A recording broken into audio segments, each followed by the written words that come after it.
Eu sunt Gelera, voi bine ați venit la un nou video pe canal. Astăzi facem aventura poneilor. Să începem! Eu am să mă duc să mănânc ceva. Să-mi iau ceva de frigider. Niam. Hei, soră, îmi faci, te rog frumos, niște smoothie?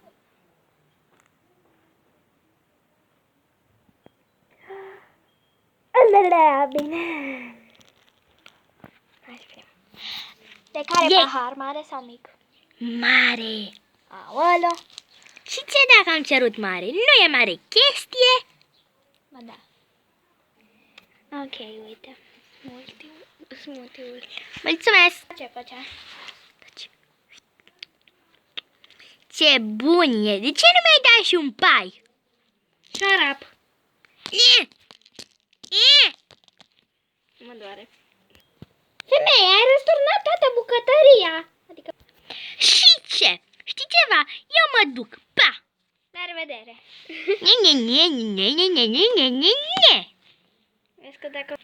Hei, fetelor, nu vă mai certați, că dacă vă mai certați, vă pedepsesc. Pe mine nu mă pot pedepsi că sunt mai mare la înălțime ca tine și nu mă pot mătârni.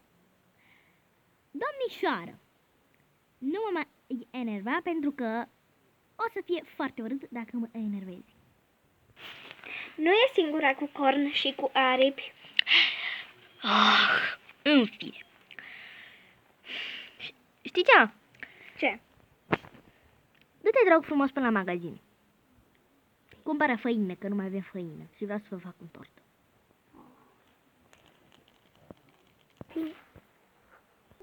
Bine pe masă.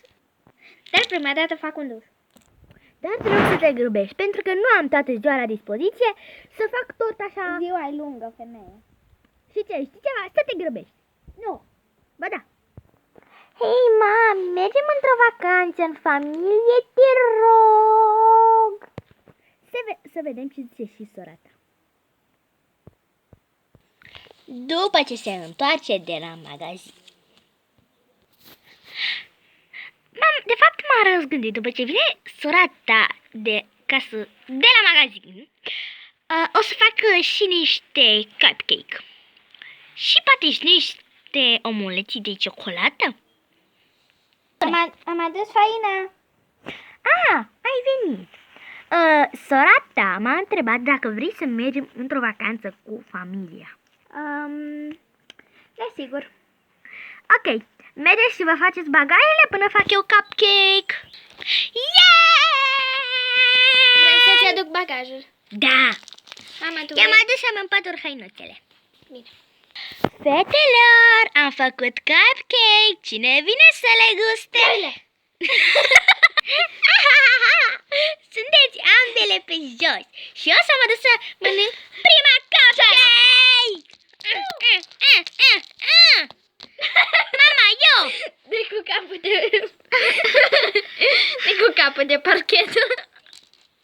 Nu mai râdeți, fetelor. Nu, sunt cupcake-urile mele. Nu. Eu o să mă duc să-mi pun niște cupcake-uri în bagaj.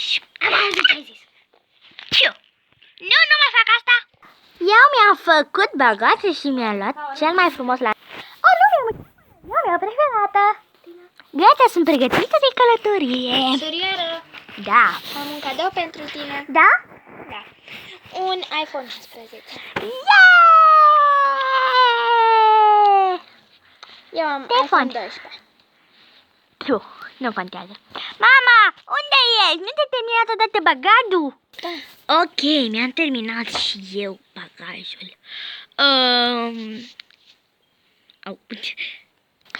Daria, ți-ai terminat bagajul? Mai am doar de pus o carte. De ce îți duci atâtea cărți cu tine în excursie? Îmi place să citesc, ai înțeles?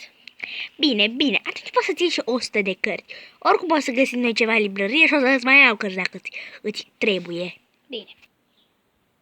Am terminat și cu această carte. Ok, partea a doua din Ponei în excursie. O să vedeți dacă dați like-ul!